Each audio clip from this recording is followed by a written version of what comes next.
What can we do to help prepare our clients for the changes that are going to occur in 2013? Specifically, our clients who have a lot of taxable income or a higher net worth, whose income taxes are going to start going up considerably. So we started reaching out to our friends at Nuveen, who we've used longer than any other municipal bond trading firm in the 18 years we've been in business, and we asked them to come out and speak. For some of you in the room, you might remember Eric, who is our chief speaker today. Eric has done 3 or 4 presentations for us over the years. Thank you, Eric. Thank you, Paul.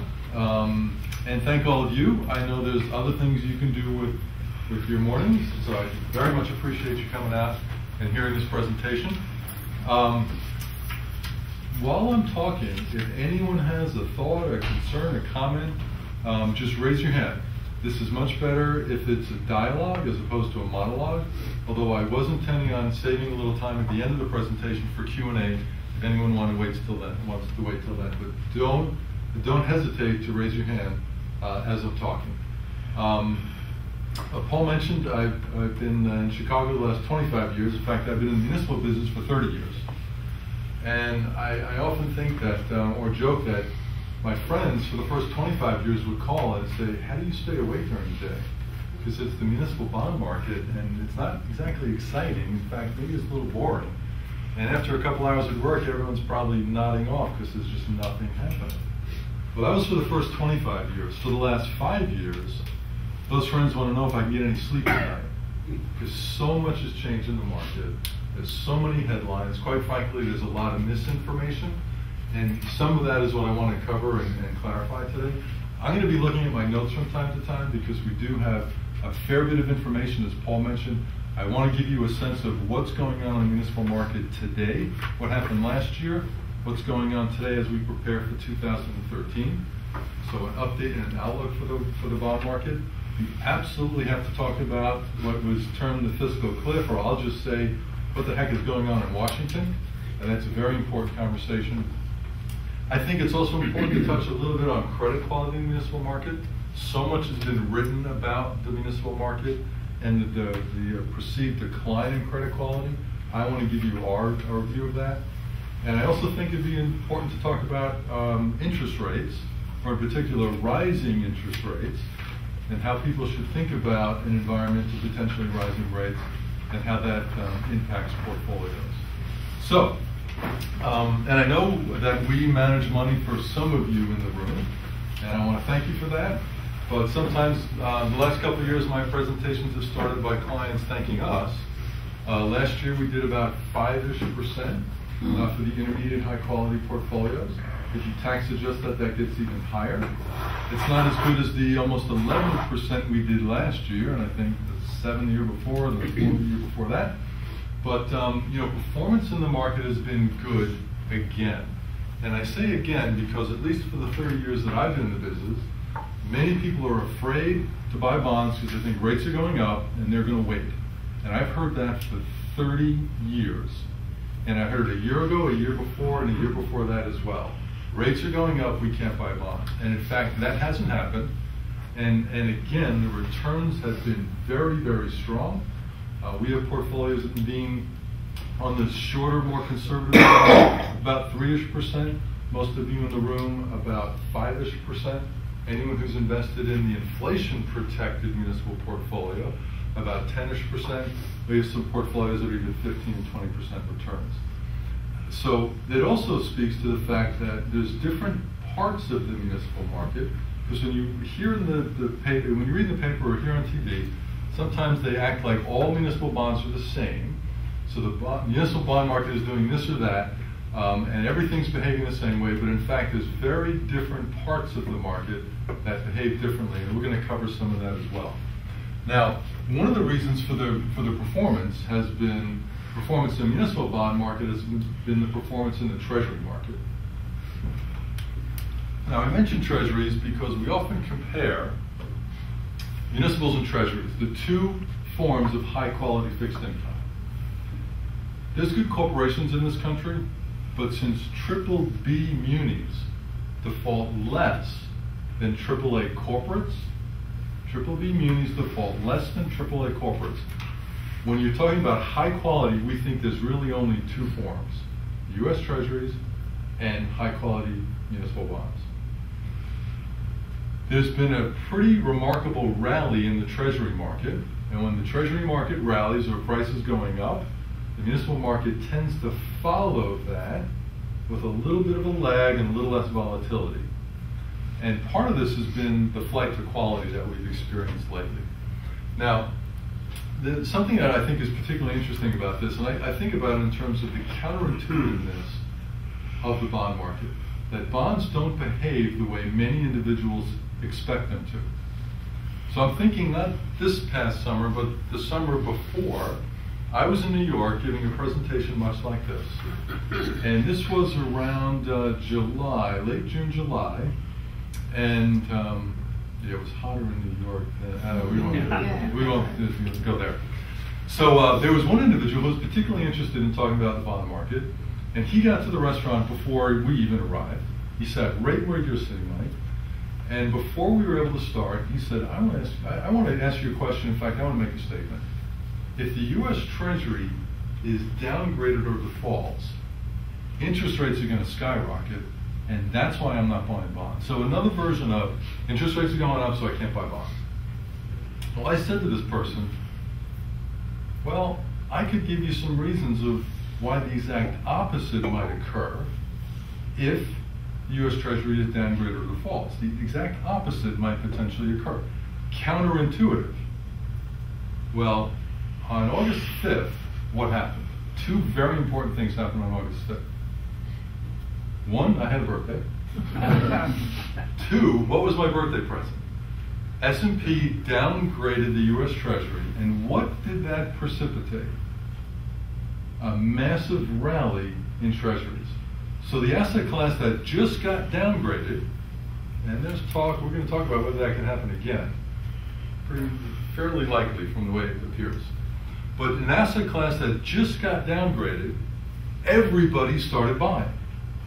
What happens when there's fear and uncertainty introduced into the financial markets, people buy the safest, the largest, the most liquid, the most transparent market in the world, which is U.S. Treasury. So in spite of them just being downgraded, this gentleman who was sitting here, who quite frankly didn't listen to anything I had to say, I could tell by the look on his face, because my initial comment, well, if the Treasury is downgraded, interest rates may not go up, they might actually go down.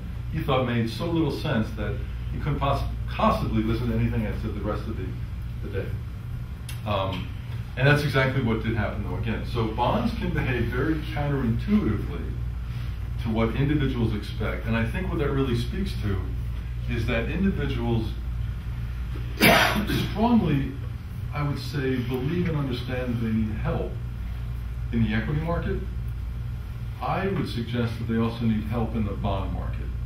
It just doesn't behave the way you think it's going to. And getting advice from Paul and folks at WealthTrust can be very, very important for navigating this counterintuitive market and really providing yourself for a good future as you reach your goals and have the income that you need. Now, a few other things happen in the market that I think are important. One, from a supply and demand point of view, the supply of municipal bonds appeared to be going up dramatically. We had, although we had all-time record issuance in 2011, 433 billion, we had a huge drop-off to 295 billion last year. Almost over 100 billion lower in issuance. Now, the expectation this year was about, for 2012, was to get up around 390, 400 billion. So another 100 billion into the market. That looked like there was going to be a lot of supply coming. But when you dig a little deeper, and the actual number was 373 billion. When you dig a little deeper, and you always have to do that in the bond market, what you found was 62% of issuance was refunding deals or refinancing existing bonds. And when you dig a little deeper than that, you find out that it was not a refunding that calls calls out of portfolios municipal bonds in 5, 6, 7 years. It was what we call a current refunding, where an issuer goes out and sells $50 million worth of bonds on a Monday, takes that $50 million and calls the very next day $50 million worth of bonds in existing client portfolios.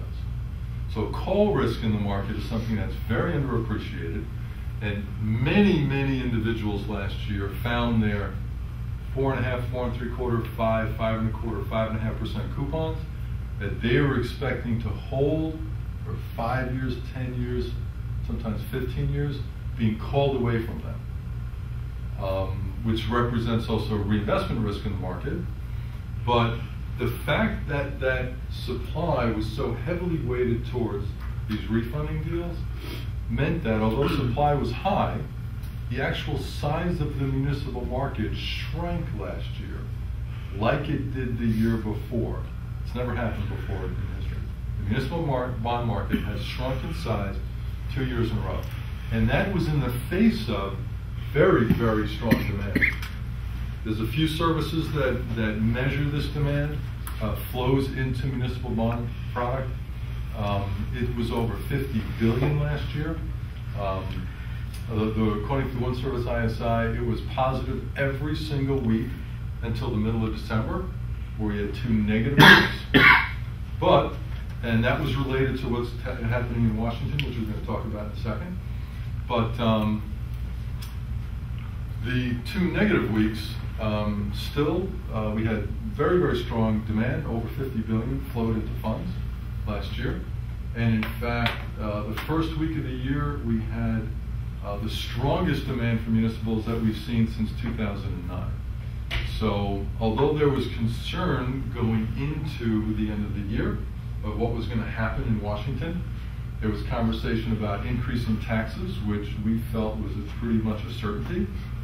There was also a conversation about changing the taxation of municipal bonds.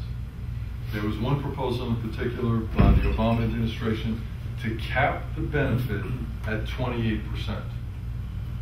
Now, our comment to that was, and by the way, this year we're celebrating 100 years of municipal bonds being tax-free, right? They've been issued since over 100 years ago, but it was with the income tax in 1913 that municipal bonds got their tax exemption. So it's 100 years of tax-free income for individuals, a wonderful thing in our view. But there was conversation that that could change, that the taxation of municipals could change. There's always been, in the 30 years I've been in the business, and even earlier, there's always a conversation every couple of years that it's only these wealthy people that benefit from these bonds, and we have to somehow change this. And we have to tax them in some way, shape, or form.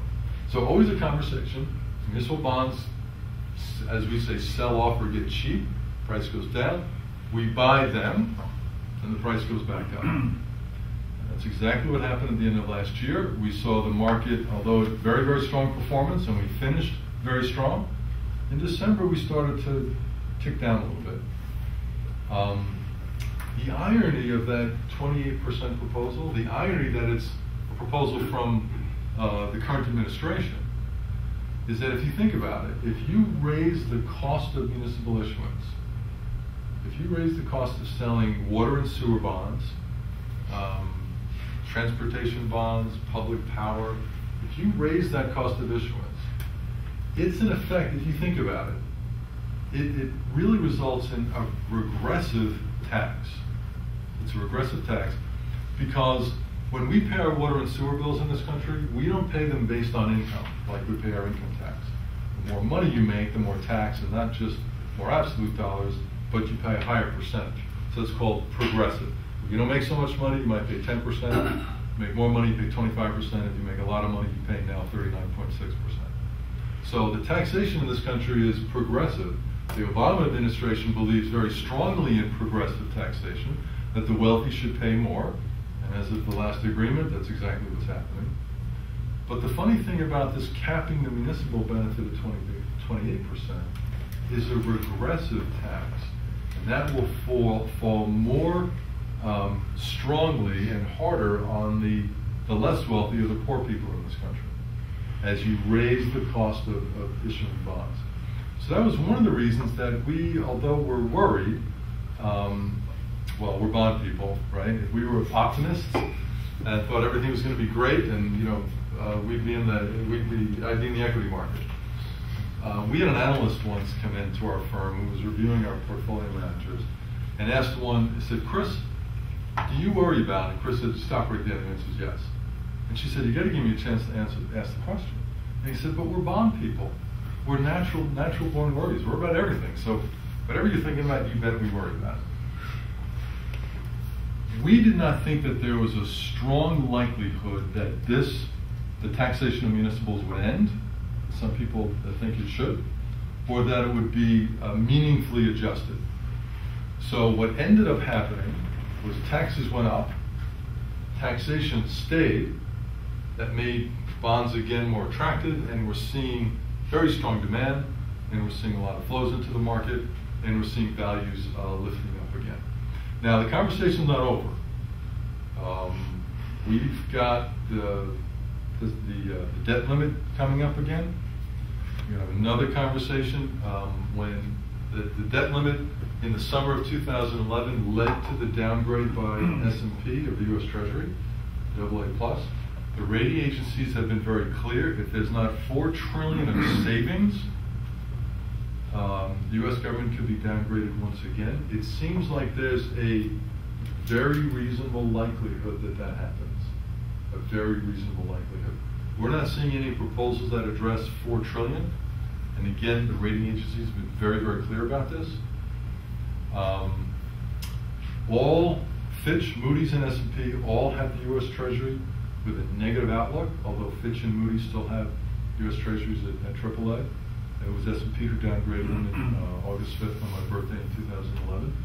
But it seems like there's a reasonable likelihood, and the rating agencies again are being very clear. Here's what we want to see. We want to stop this political argument. We want to get down and make some decisions. We want to see about $4 trillion in cuts. And that's just not part of the conversation in Washington right now, so stay tuned, but downgrade seems like it's in the cards. And we've written, by the way, a short white paper on this that we can share with you. Is it possible that the taxation of municipals changes going forward? It is possible. We think there's a significantly less likelihood now than there was in December. Part of that is because the conversation now is changing, or at least the Republicans are saying, we gave you the tax increases. We gave that to you. Now it's time to talk about the spending cuts. So never say never, especially in the way things are going today. But we think meaningful change in the taxation of municipals is less of a likelihood. And certainly less in December, and still not a very, very strong possibility. I think it's also important to talk a little bit about credit quality. Now, we have the largest research team of any municipal manager in the country by far. We have 23 individuals who spend all of their day, and even a portion of their night and weekends, looking at municipal credit and making assessment as to what Nuveen's view is, whether this is a good, strong bond. Now we know there's Moody's, S&P, and Fitch, and they rate, thousands of credits. We have never relied on the rating agencies. We have never relied on the insurance companies. We have always done our own work. When I originally joined Nuveen in 1987, I can tell you that I was laughed at. I would call my clients and they would say, "Why is Nuveen doing all this credit work? It doesn't make sense. It's a waste of time and effort." It's a high quality market. Most of the stuff is insured as AAA. About 60% of issuance that had been AAA insured. What's the point? And we said, well, if we're going to invest client money, we want to know ourselves that we feel secure that this is a good investment. And we want to do the work ourselves. Well, now people understand that. How many AAA insurance companies are there today? There are none. Every single one of them have lost their AAAs. Now, a couple have gone from AAA to non-rated and are going out of business. Some have gone to AAA to BBB and are struggling. 2, Warren Buffett's company, Berkshire Hathaway and Short, have gone into the AA category. They're on negative credit watch. They're still in business. Warren Buffett's not writing any insurance today, as short is. About 3% of the market is coming in short today versus 60%. So we weren't predicting this, just we always felt that we wanted to understand. Now, a question for you, audience participation. Paul mentioned that I really enjoy food and wine. And we talked about Pizza Bianca, which I am absolutely going to, even if Heidi and I have to wait in line for 3 hours. Last time in town, actually, when I suggested the restaurant, she said, "Oh, that sounds really good." I said, "It's close to the hotel. Go there for pizza. It's supposed to be the best in the country. I'd really like to go there." And I had read that there could be a 3 or 4 hour wait. So I said to Heidi is, once I got her interested in pizza, I said, by the way, there might be a bit of a wait. And she said, "Oh, come on, it's Tuesday at 8 o'clock. I'm not worried about that at all." I said, "Okay, let's go." 2 hour wait, but well worth it. So if anyone hasn't tried it, I highly recommend it. Well, while we were waiting for the pizza, one thing that made it pleasant is there's a house next door. You go and have a glass of wine, and we had a nice conversation, reviewed the day, and talked about the next day. But as Paul mentioned, as Heidi can attest, I enjoy a glass of wine, and occasionally two, with my meal. There was a wine book that came out a couple of years ago, and it said, "We know nothing about wine, absolutely nothing. Please buy our book of wine recommendations." That was my reaction. This sounds kind of crazy. I got on to, what's this all about? But here's their methodology. If one person, let's say Robert Parker, gives the wine 90 points, well, maybe Robert Parker just likes that wine. It's his personal taste. If Robert Parker and Wine Spectator give it 90 points or more, well, that's getting better. But what they said is, that's not even acceptable to us. We want 3 ratings of 90 points or more. Doesn't matter which ones, Decanter, Wine and Spirits, Wine Spectator, whatever. I read all these magazines. I love reading about wine. But we need 3 ratings of 90 points or more. If a wine gets 90 points or more by 3 different services, then we're going to say it's a good wine, and that's what this book is comprised of. Now, does that sound reasonable? I thought so. Yeah. And I picked it up. I looked through, and like, these are all good wines. I had a number of them, not all of them. I don't drink that much wine. But and it was reasonable, and the list of wines that they recommended were good. So what does this have to do with municipal bonds, right? If there was a municipal bond that was rated AAA by Moody's, and AAA by S&P, and AAA by Fitch, do you think that would be a good bond? Do you think that would be a bond that we would buy and put in portfolios? 3 AAAs. You would think. Now, of course, this story wouldn't make sense if that was the outcome, right? What I'm going to share with you is, and there's a number of them. They only allow me to talk about one. There's a community on the West Coast, in Oregon, Portland, Oregon, that's rated AAA by all 3 services. If you open up, however, their annual financials, I believe it's on page 113, you'll notice a very interesting number. The amount of money they've set aside for their future pension funds. Does anyone care to guess? Now, across the country, we've set aside about 74-75%. That number is being disputed, but most people accept the assumptions that get us to about 74% of the money that we need for the future has been set aside for today. Now, back about 10-ish years ago, a little more, we had about 100% set aside. With the Great Recession, the credit crisis, we're about 74-ish%. Anyone care to hazard a guess as to how much AAA credit, how much of the money that they need for their future liabilities have they set aside? Throw a number out. 50. 50. Anyone want to go a little lower? Okay. Does anyone want, put it this way. If that's the decimal point,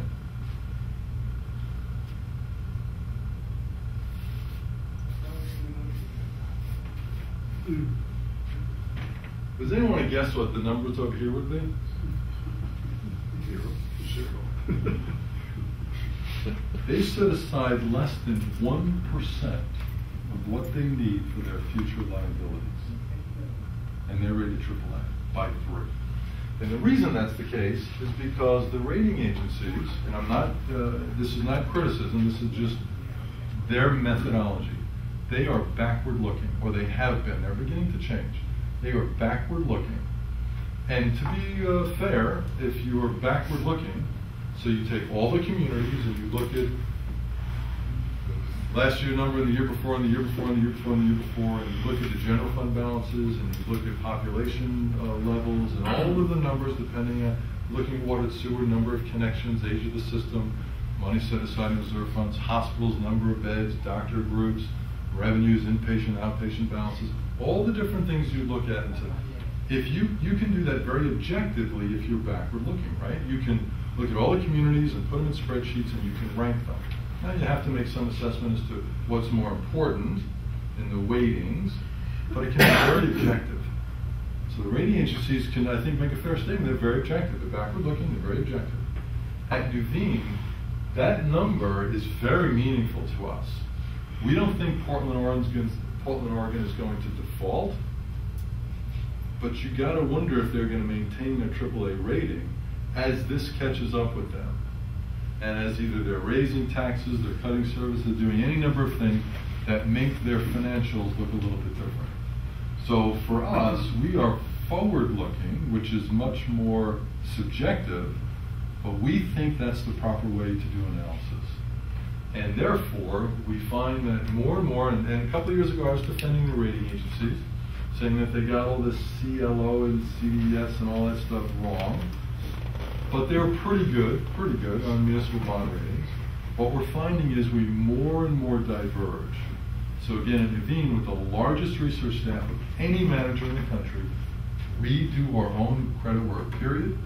And there are AAA credits that we don't think deserve a place in client portfolios, especially when you see numbers like this for future pension fund liabilities, especially when you see this. And there's other reasons. There's various parts of financials that there's other AAA credits that we're not too fond of. But what I do want to say, though, is over the years, and this has been about 5 years, right, since sleeping at night has become a little tougher because of all the headlines and what's going on in the municipal market, there's been a lot of predictions. Meredith Whitney, if that name rings a bell, is maybe the most famous one, that municipals are going to start defaulting. There's all these problems. These communities are in trouble. And what we have said all along is we recognize the stress, but we do not see the default rates increasing in a meaningful way. We think that BBB munis will still default less than AAA corporates going into the future. The incidence of default is going to remain low, that the communities will pay their bills, will pay their bondholders. Now, there's always defaults in the municipal market. A small number, always. Last year, the year before, 5 years ago, 10 years ago, 20 years ago. There will be defaults next year, 5 years, 10 years, 20 years from now. Part of the reason we do so much research is to avoid the defaults, but I just want to be very clear, that is not the main risk in the market. We do not see defaults increasing. We came out immediately and said, Meredith Whitney is wrong and will be proven wrong. And even after she was proven wrong, people said, well, she was just wrong about her timing, that this is still, the impending crisis is still coming down the road. And we said, let's clarify this. We said she was wrong, that she will be wrong, and it's not a question of timing, it's a question of understanding the market and analysis. That this is, her prediction is never going to come true.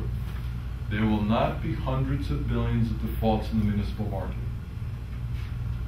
So at this point, I can now say, remember when I said 5 years ago that I'd come back in 3 years and 5 years and say that we were right? Well, at this point I'm saying we were right for we were right for 5 years now. One thing that's very, very important to understand is what municipal bonds are sold for. And I'm not talking about 100% of municipal bonds, but the bonds that we buy in your portfolios, these are largely essential service. And in fact, here's a silly story for you. If you, where's the compliance guy? Because I know that he's, oh, okay. I'm going to keep an eye on him. I guarantee, that always makes them nervous, which is part of why I like doing it. His mom said I was a little contrary when I was a kid. I guarantee that if you watch television tonight, watch TV tonight, you'll see an ad for a cell phone company, right?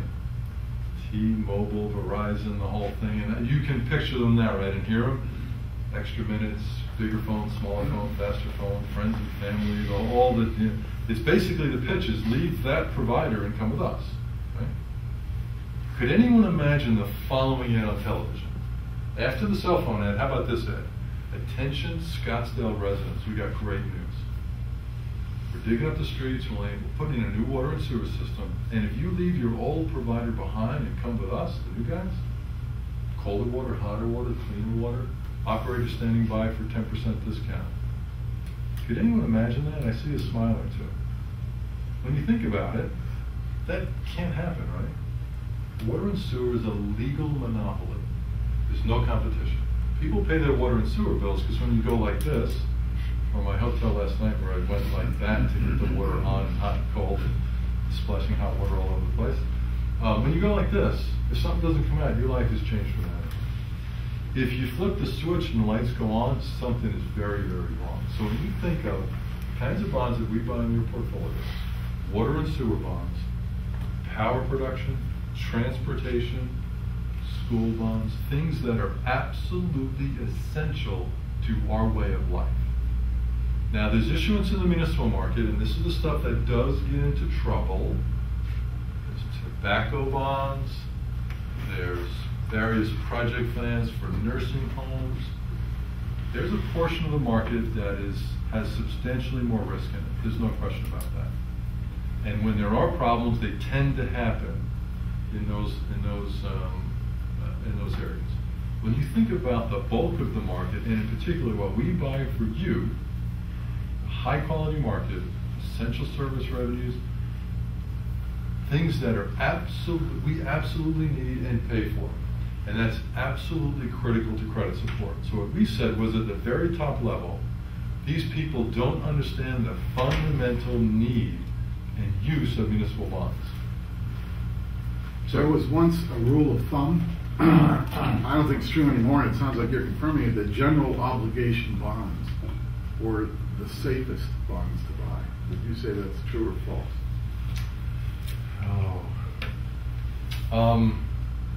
I would say that we need to recognize a couple of things.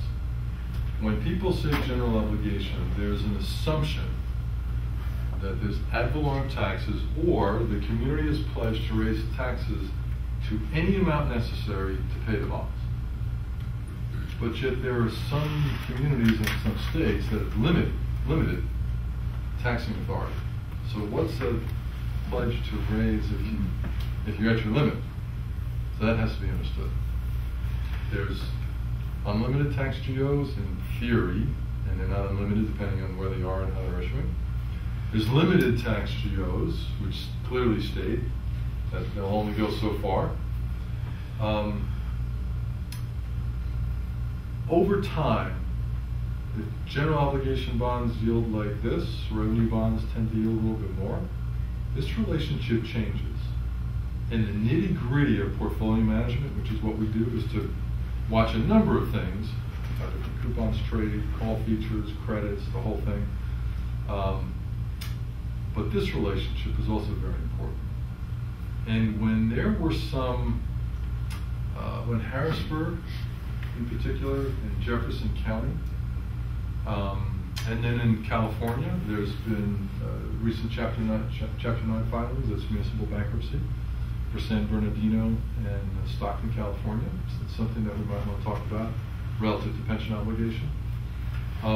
These relationships change because what people realize is that if you're literally, if there's a Chapter 9 file, there's a default, you could be standing as a GO bondholder, you could be standing right next to the person that has the coffee concession at the State House, who's also a general creditor. So when you look at revenue debt, which comprises a good portion, water materials is the example I use, a good portion of the portfolio is actually more revenue than GO. In our portfolios, when you look at revenue debt, typically, and we say typically because there's as many exceptions, twice as many exceptions as there are rules in the municipal market, the judge will assign the revenue stream to the bondholders. That's going on in Jefferson County. They're arguing, and now they're trying to raise revenue, and they're saying no. And so, what's the revenue stream if you can't raise revenue? So, it really is. It's case by case. It's bond by bond. It's indenture by indenture. It's reading the whole thing to really understand what are your safeguards. And one thing that I like is some of our analysts have been with us 20, 25, 30.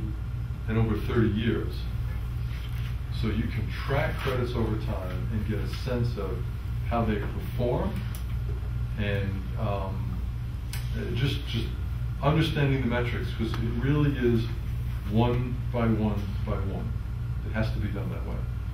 Assumptions in the market, there's 89,476 different issuers. And when I say different, they are all, it's just very difficult to make assumptions. So that's a relationship that we trade on. When GEOs started trading at these kinds of yields, we started buying the good GEOs. And then when they went like that, we made some money. And when we were buying the good GEOs at these levels, we would sell them these bonds. And when these relationships changed, we again reversed the trade. So we think it's important. We know that many people, and we actually, we offer what they call a buy and hold strategy. We know that many people employ that, buy bonds and hold them until they mature. We think that trading offers some significant benefits. Both risk control, if you see credits, and although I said there's not going to be a lot of defaults in the municipal market, the risk that we see is downgrade. And that's a very meaningful risk because credit spreads are wide. You can see the price of a bond drop by 5, 8, 10, 15, 20 points. So downgrade risk is important, so you got to know those credits. But trading to also capture a little bit of gain. Heidi always laughs when I use my right arm. When I was born, my mom knew I was going to be a municipal guy because my right arm is shaped like a municipal yield curve. And you know, this is 0 years and 1, 2, 3, 4, 5. You know, out to 30 years. The curve literally is typically over time shaped like this. You get some steepness here, and then it flattens out. There's some interesting reasons for that, but that's kind of the shape of the curve. What WealthTrust does is they invest here with us. We run portfolios in this part of the curve for them. Now think about that. If you have a 9-year bond, a year from now it's what? An 8-year bond, a 7-year bond, a 6-year bond. If the yield curve is shaped like this, and 1% yield, you know, 2%, 3%, right? Its yield's increasing. As a bond rolls down and moves to maturity, it moves to lower yields, and when yields go down, what happens to price? Price goes up. So you can actually see a graph, the price of a bond kind of goes like that. Here's where you buy it, here's maturity, and you'll see it gradually go up. What we like to do is sell the bond in here. In fact, what I will offer is if anybody has a portfolio of municipal bonds, I will offer a complimentary review. Our analysts will look at your portfolio and give you our thoughts and potentially recommendations, the things that you should be thinking about regarding the portfolio. And one thing that's interesting, what I always see in passive portfolios, bonds that were purchased at par, right? And they got maybe 2-3 years left to go. Now, what I say to people is, if you bought IBM at 100, right, and it was trading at 110, if I could tell you the exact day it was going to go back to 100, what would you do today? I only heard one answer. I'd sell it. Actually, I've heard 2 answers. I'd sell it, or that's a stupid question. I'd sell it. It's one of those 2.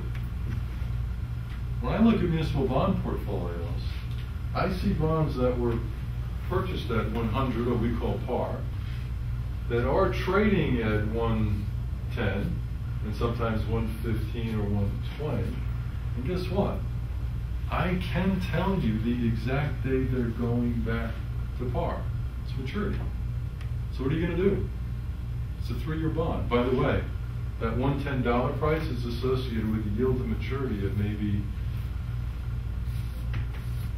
30 basis points. How much money do you want to invest at 30 basis points today? Probably not too much.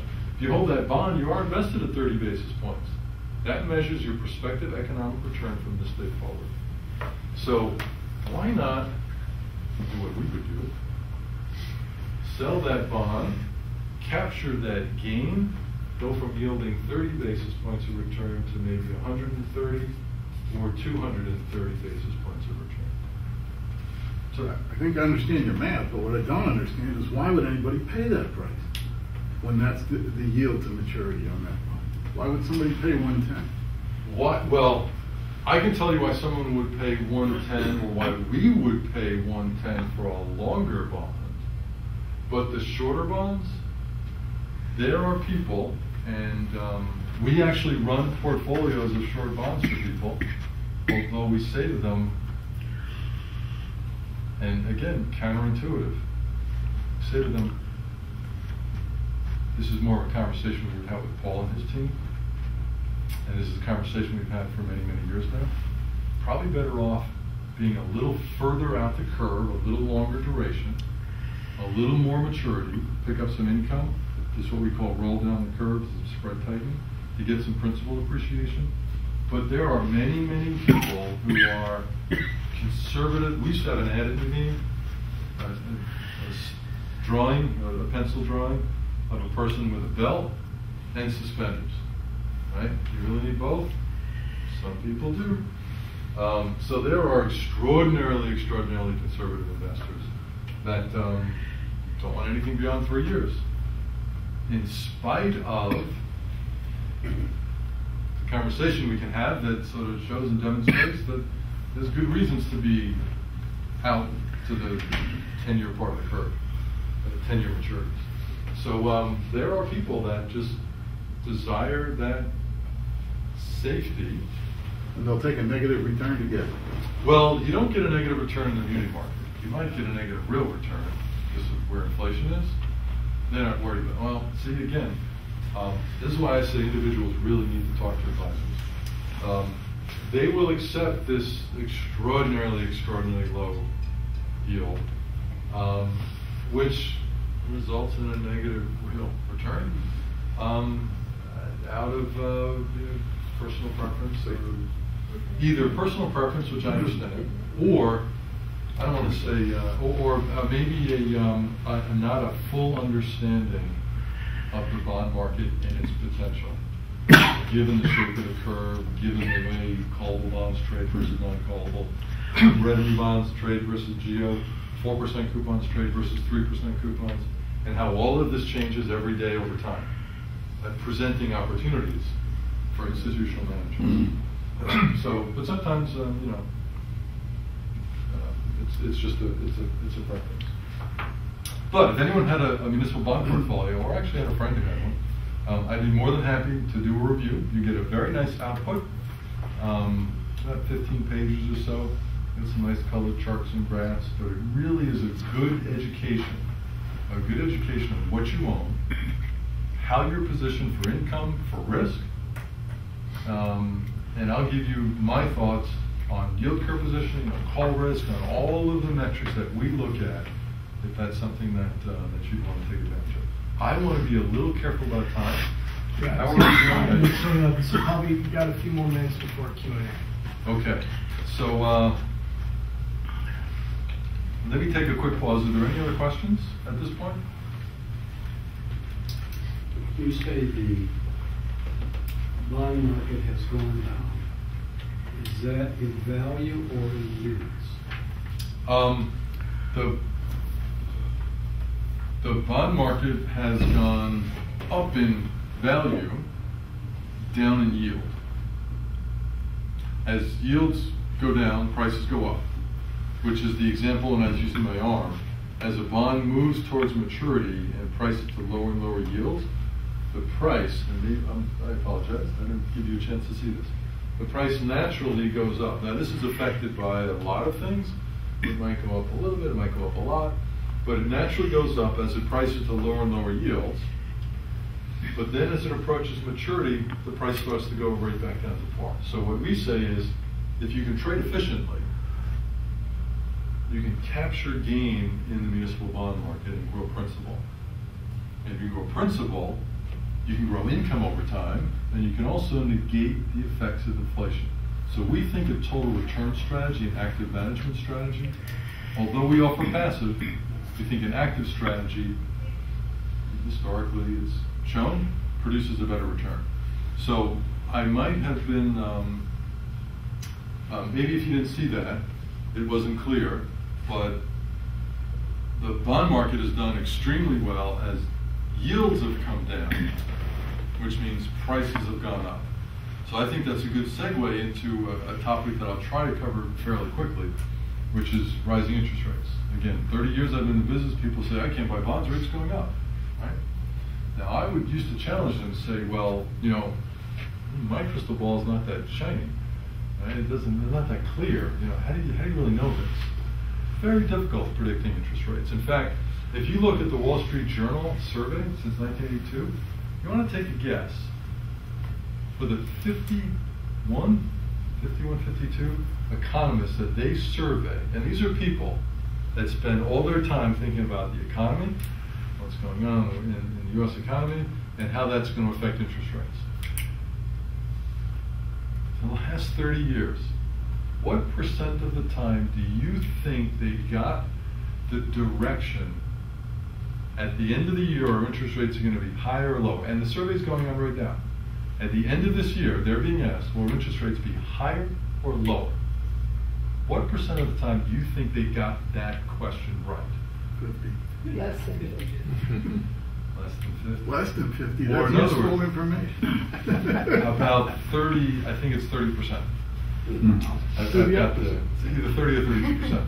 So actually, the person who sits there and says, forget about all this thinking and analysis, I'm going to take a nap, I'm going to wake up, I'm going to flip a coin, and I'm going to be, on average, more correct than my colleagues.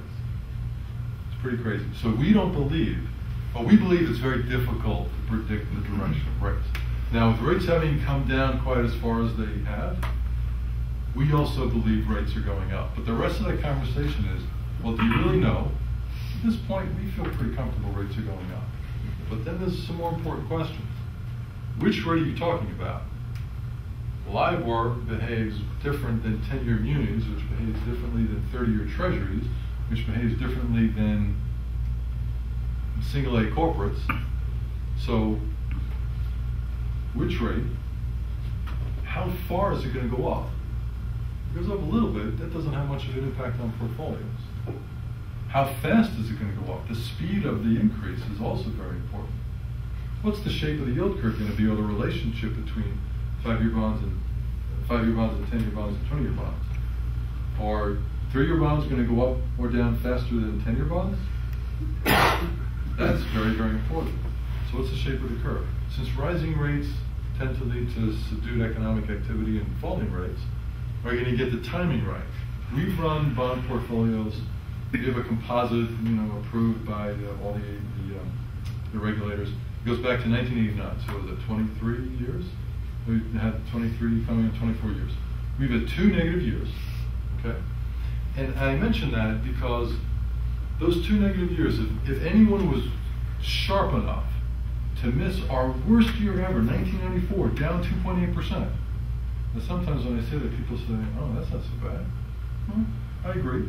The other one was down 1%. But if someone was sharp enough to miss that negative 2.8% in their portfolio, if they didn't get back in the following year, they would have missed 14%. So in other words, you would have been better off down 2.8, calling me and yelling at me, and then staying in and earning the 14%, you're better off at the end of the day.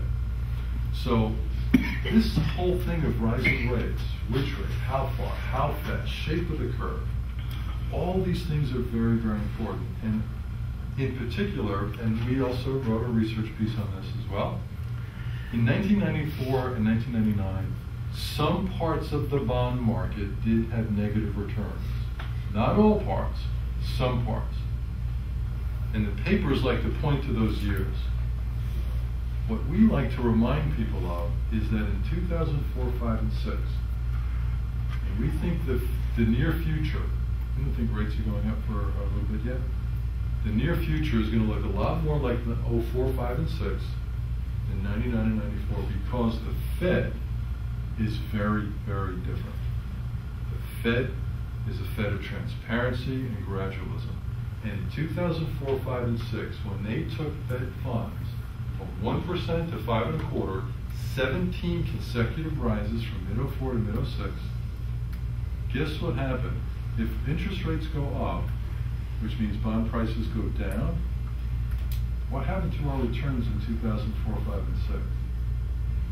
They were positive. Why? One, we had the income component. But two, the market and institutional managers can adjust with the level of transparency that exists in the fixed income markets today. When the Fed has a meeting and then releases its minutes and then goes on TV for the show and then sends the governors out talking, there's really this very strong clarity. I remember 1994 coming into work. I was on the bond desk and it's like, the Fed did what? How much? Really? This morning? Oh my God, bonds are going to get killed. And they did. It's not the environment that we're in today. 2004, 5, and 6, Fed funds are 425 basis points. We produced a positive return in every single one of our portfolios because it was expected, it was gradual, total transparency, markets could adjust.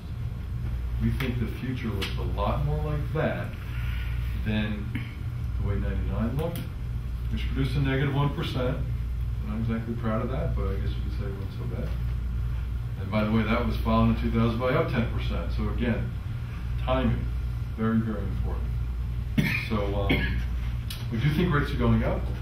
I don't think that's going to happen for a while. That seems to indicate about 2 more years. So it's probably good to be a little further out the curve, earn a little more income, a little more valuable roll, a little more valuable spread tightening, terms that maybe we should explain a little bit more. But the very short portfolios, we'll run them for you. I'm not so sure that's going to produce the best return in the near term and certainly not in the long term. But much like when I was 20 years old, I had always had a big bond or component of my portfolio. And I knew better, right? 20 years old, take my $1,000, put in the equity market, I understand the markets, how it all works. It was here that led me to, I just couldn't personally take the risk. I didn't want to see my $1,000 be worth $700. That was not, I knew right here, that ain't gonna work. Now up here, oh, that's gonna come back, but, so, personal preference is very, very important when it comes to investing. Eric, it seems like there is so much talk out there about cities that are going to go bankrupt. Mm-hmm. That there are so many of them. I've never heard that before, but now there seems to be so many of them that are, really bad shape. Sure sells papers. Yeah, it does. Yeah. We do not see thousands of cities or hundreds of cities or even 100 cities going bankrupt. It's also interesting that when there is a bankruptcy, it's not unusual for bondholders to get 100% of their money back. Okay?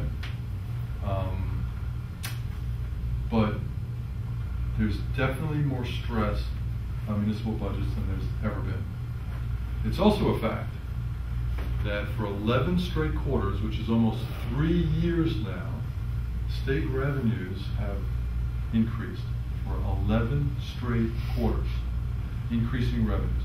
In fact, we are just hit a new peak in revenue at the state level. Okay, that's not something that's, you don't see that. We have it in one of our presentations. All the 4 years ago the revenues were down, but then the last almost 3 years now they're up. You don't see that on the front page of the USA Today, right? how many papers would this sell? Municipal bonds really doing okay. You know, probably not too many. There are definitely some communities under more stress. No question about that. The reason we employ 23 analysts, the next largest team I'm aware of, by the way, in the country is 14.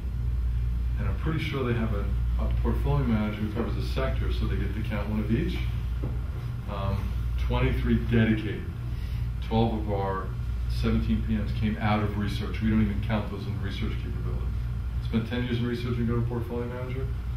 That doesn't count as an analyst. That's 23 people who are just every day doing that. There's no substitute, in spite of the belief that essentiality service is important. There's still no substitute for digging into each indenture and looking at each issuer and making an assessment, which in some cases can be fairly different than the rating agencies who assign the AAAs and AA's the same way. There's BBB bonds that we love. There's AAA bonds that we won't buy. It's no substitute. So there's stress out there.